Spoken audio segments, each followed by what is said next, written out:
Ndërkohë vetë brenda për brenda qendrës në lidhjes, këtu, bënin prova dhënsat me marsat, sepse si që ta shikoni më poshtë, dhënsat janë 1.2 deri 1.5 km më lartë. Nuk lejohet rrinin bashkë. Pse nuk ishin bashkë? Nuk rrinin bashkë sepse dhënsi ka fuqi shumë të madhe në dalje. Ka tension të lartë. Dhe pse e bllokon marsin, i krijon zhurma, dhe ti nuk arrin të kapësh asgjë. Dhe çdo mëngjes në orën 8 dhe çdo mbrëmje në orën 8 prap bëheshin provat. Ai shtypte taston këtu, a dëgjoi relea atje sipër, ke dhënsi atje, nëse dëgjoi relea, domethënë që çdo gjë funksiononte në rregull. Po, bëjmë një shembull marrje si thuaj atëherë, si funksiononte, si ishte lidhja. Tani, nëse do flasim me foni. Me foni, çdo gjë thuhet për shembull, po marr një emër, Valbona, ja mund ta mori si ndjon marrje. Nëse do ta përkthejmë në gjuhën telegrafike, atëherë përdore gërma V. Gërma V që do thotë vini re. Përsëritet 9 herë. 9 herë. Pastaj 3 herë përsëritej 3 gërmat e para të atij që bën thirrje. 2 herë 3 gërmat e para të thirrjes tënde, emrit tënd. QSA, që do të thotë përkthehet në gjuhën telegrafike si më dëgjon. Nëse do t'i veje pikpyetje quhet si më dëgjon. Nëse do t'i pa pikpyetje me numër, do të thonë që unë të dëgjoj me këtë forcë me këtë. Por kryesorja ishte pa dhënë shenjën tati ta, që është gërma K, mbyllje, transmetimi mbetet i hapur. Pra, ai atje nuk të kthente përgjigje nëse ti nuk i jep të këtë. Si dhe unë nuk i ktheja përgjigje pa më dhënë ai tati tanë. Gërmën K në fund. Ishte e vështirë për ju, si ishte? Jo, e vështirë, kur e mësom, të duket e vështirë. Kush ju a mësoj ju? Natyrisht, instruktorët tanë, i kemi pasur shumë të mirë. Shumë të mirë. Instruktorët i kemi pasur të jashtëzakonshëm. Dhe pastaj bëhet rutinë, sepse veshit mësohet dhe nuk ke më të bësh me sa viza ka A-ja, sa viza ka B-ja, sa pika ka H-ja, por kthehet në melodi. Nëse një muzikant ka një vijë muzikore të gjatë, radisti e ka një vijë muzikore shumë të shkurtër. Edhe krijohet melodia. Në bazë melodisë ti krijon gërmën, vendos gërmën atje. Ju kur erdhët këtu, në çfarë viti? Unë këtu kam marrë një herë, kam bërë ushtrinë. Po. Në vitin 1978. Kjo nisi ndërtim në 74-ën, le të themi. Kjo ka filluar në 74-ën. 74 ka filluar, domethënë, po formën e plot e ka mbarë mas vitit 80. Të plot që u montuan antenat, u montuan të gjitha, që arriti kapacitetin e fuqishëm aty ku duhej. E ka marrë bas 80-s. Çfarë kapaciteti kishte?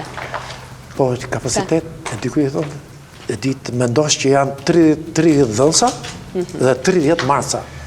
Hiq ato rezervë, ose që dubloheshin. Po masat shumë, jo, do më thënë, radio ka valë shkurta dhe valë gjata. Valë shkurtër, do më thënë, është një gjatësi e caktuar. Mendo tani të kesh një aparat, marës, me 8 banda, me 10 banda. 10 banda që i bie, do më thënë, frekuencë deri në 32.000, deri në 50.000 hertz, e kupton? Kështu që është gjë shumë e madhe. Ishë shumë fuqishme. Për kohën ishë shumë fuqishme. Ju si fillim bët ushtrin këtu? Si fillim bëra 2 vjetë ushtrin. 2 vjetë ushtrin. Bëra vitin e parë që quhet mësimi zgjaste 9 muaj, tamam sa një sezon shkolle, një vit shkollor, pastaj kalonim në prova në terren. Bëj klasifikimi. Radistët klasifikoheshin klasi 3, klasi 2 dhe klasi parë. Klasi parë gjithmonë kuptohet, duhet kishte mbaruar inxhinierinë e këto. Klasi 2 ishte pastaj çdo gjë ishte me grupe, sa merrje ti në minutë. Por kishte një rregull që në ushtri nuk transmetohej më shumë se 12 deri në 14 grupe në minutë. Sepse në ushtri ka më tepër rëndësi siguria. se sa shpejt transmeton ti individi. Do me thënë, gabimet ishin pa falë. Jo, sepse një gabim në transmetim të kushton shumë. Çdo gjë ishte shumë strikte, shumë e rregullt, shumë e saktë. Nuk ka, në qoftë se radisti ka disiplinë. Ju kujtohet juve thirrja e parë? Thirrja e parë ka qenë në terren, në nuk më kujtohet mirë, për kam qenë në ndomje. Ne kishim 3 pika, një ndomje, një surrel, një në fushpezë. Po Valbona, Tomori, Këto janë ama shembuj. kishte gjë. Në qoftë se të dilte emri, për shembull Shpati, do lihet çdo transmetim do të përgjigjej atij, sepse presupozohej që ishte i madh i fare. E Verhoxha, në sakt. Kishte një emër që unë e mora Shpati, sepse atë ka pas në luftë. Por mund të kishte një pseudonim tjetër, po të dëgjonim atë transmetim, do më thënë që ishte radisti ati, do linim çdo gjë tjetër, do t'i përgjigjeshim atij. Enver Hoxha kishte radistin e tij? Po, Enver Hoxha ka pas radistët e vet, edhe Mehmet Shehu kryeministri, edhe Kadir Zbiu, ministri po i themi ministri i brendshëm, edhe shefi i shtetit përgjithshëm. Komunikonin ata atëherë edhe kur ju bënit... Ata jo. Kurse antarët e tjerë të byros politike, i kishin kur lëviznin, kërkonin, mund t'i qonin, mund të mos i qonin, si të mas... Çfarë kërkonin ata? Mund të kërkonin një radist, për shembull që nëse do kishte një problem që të ishte korrent me situatën, por në përgjithësi jo, të tjerët. Për ta pasur çdo gjë në kontroll. Ta kishin me detyrim, ta të katër. Ishin me detyrim. Shokut ton ka qenë, e kupton? Janë miqtë ton, shokut ton. Tani ne ecim për asgjë nuk ndryshon nga mbeturina. Nga mbeturina dhe të vjen keq. Tani ky është ai degëzimi që ju thash. Këtu futesh tunel, është një 100 metra dhe i ketë ndara me klasa.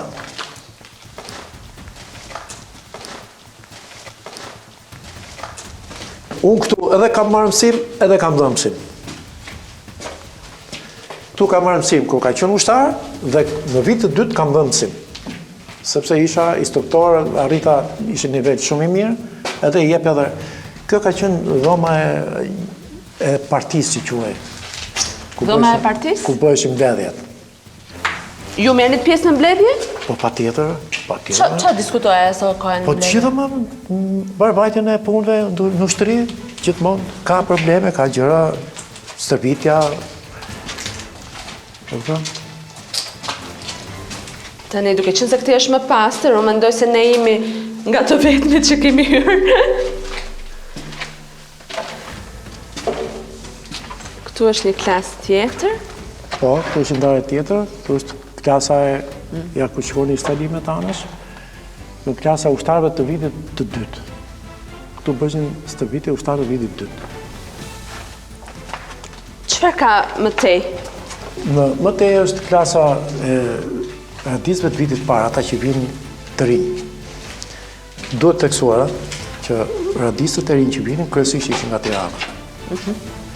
Kjo për arsye kuptohet, sepse ishin niveli arsimore, niveli kulturor, niveli komunikimit, ishte më ndryshe. Tani këtu afrohemi ke klasa që bënën mësim radistët e vitit parë. Këtu kam bërë mësimon. Tavolinat bile që nga në akoma.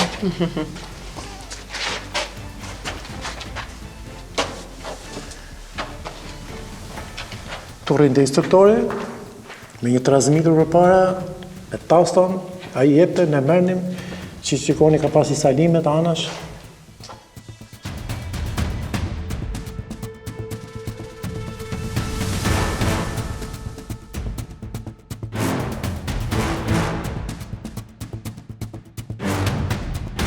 Po këti? Ja ku është Tani kjo dalja? është dalja. Ka pas ca gjepa këtu që përdoreshin për magazinime. Edhe këtu shikoni, edhe këtu vetë, si shikoni këtu është, e kam përdorur jo për harka, jo vendosur magazinime. Gjithë kodra këtu shikoni është shtufë. Shtufi është një material shumë i fortë, që kur i vjet dhe betoni bëhet super i fortë. Do dalim nga këtej tani? Dalim këtej. Qofse s'na lënë ato papastërtit. Ordoja, shikoj çfarë bëhet. Ti praktikisht të tunelet gjunaf. Është shumë katë. Të paktën përdore për gjëra të tjera. S'ka shërbyer për shumë qëllime. Po përdoresh për popullsinë, të rinj popullsia, nuk është një. Me një fjalë, këtu është qendra e stërvitjes.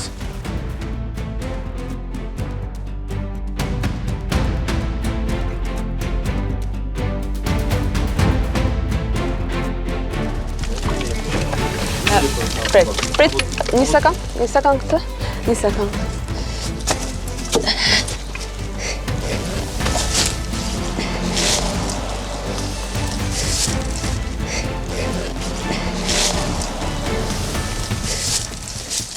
Dole ti po dalim dhe që... Në gjysveshje.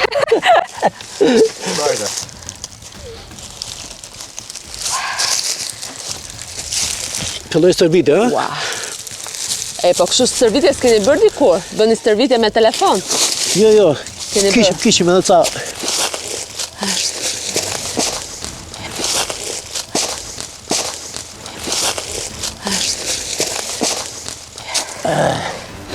Ja ku dolim. E pat vetë, gjëndjen. Ja, ando të vjen keq. Janë investime, janë pjesë.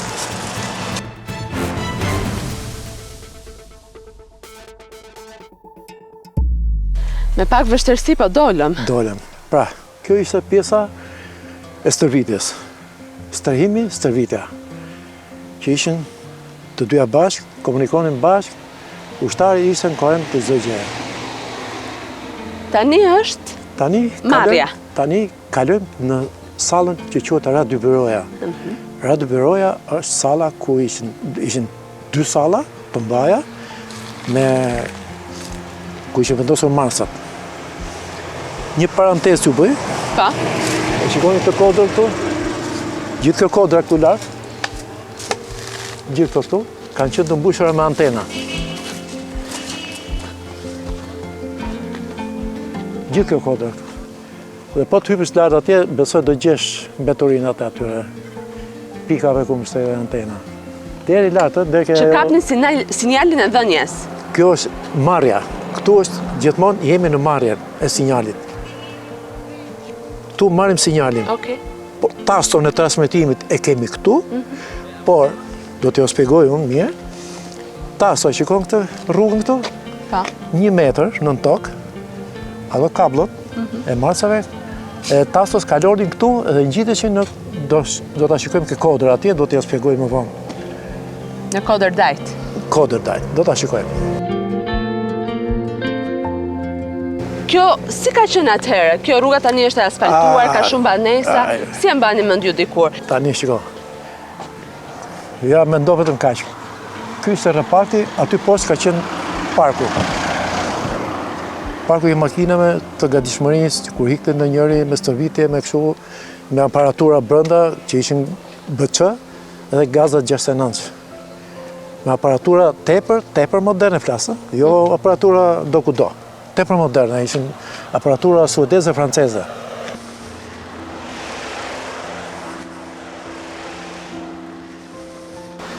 Dhe gjithë kjo ka qenë zonë e pabanuar. Kjo jo, këtu nuk kalon të asnjëri. Këtu kishte të drejt kalon të. Vetëm kush ishin pjesëtarët të reparteve 324, që ishin lart, shkollat diplomatëve, që ishin civila, që vinin bërnë shkollën,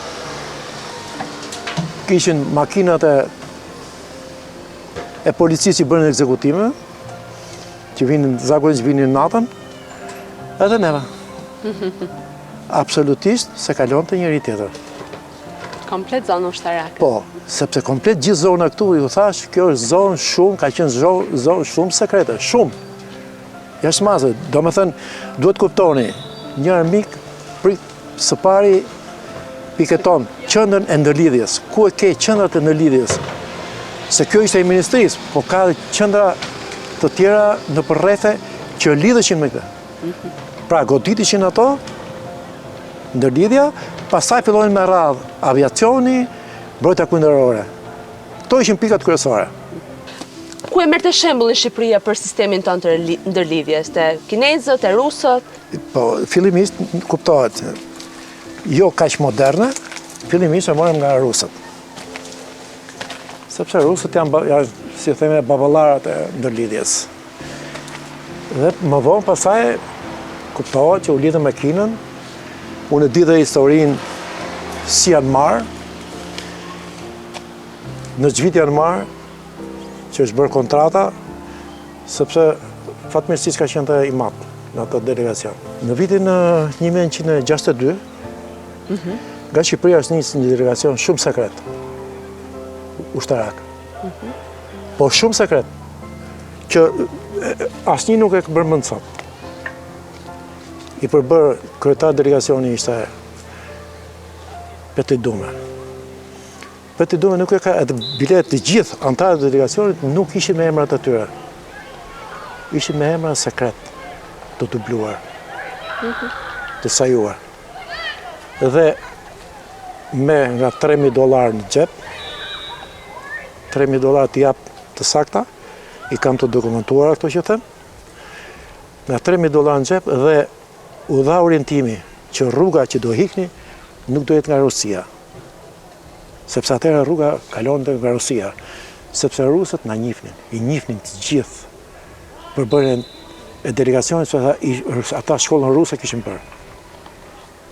Baba im dikur ka qenë shefi transportit gjithë ushtrisë. Prandaj them flas me kompetenca, nuk flas me. Dhe ky delegacion ka ikur nga Italia, ju thash, me emra dhe pasaporta falca. I qënë të shteti? Natyrisht i pajisi shteti. Nga Italia, në Kairo, Arabi Saudite, Iran, Pakistan, derisa dolën afër Kinës, që ka ardhur një avion kinez i ka marrë. Së kujtohet tani për momentin shteti, kanë afër Kinës dhe i kanë marrë. Për të mësuar ndërlidhje? Dhe aty. Për të marrë materiale? Po, aty në përbërje ka qenë edhe shefi ndërlidhjes gjithë ushtrisë shqiptare. Dhe që aty janë bërë kontratat si për ndërlidhjen, si për ushtrinë, tanket, si për raketat, si për makinat. Pra, për transportin e ushtrisë. Si për gjenjon, si për kimin. Ishin gjithë drejtorat, të gjithë drejtorat. Këtë e di mirë, sepse ne kemi qenë kavarishenës, kur e thirën babën tim. E keni kujtim nga babaj? Po, këto që ju them i di mirë.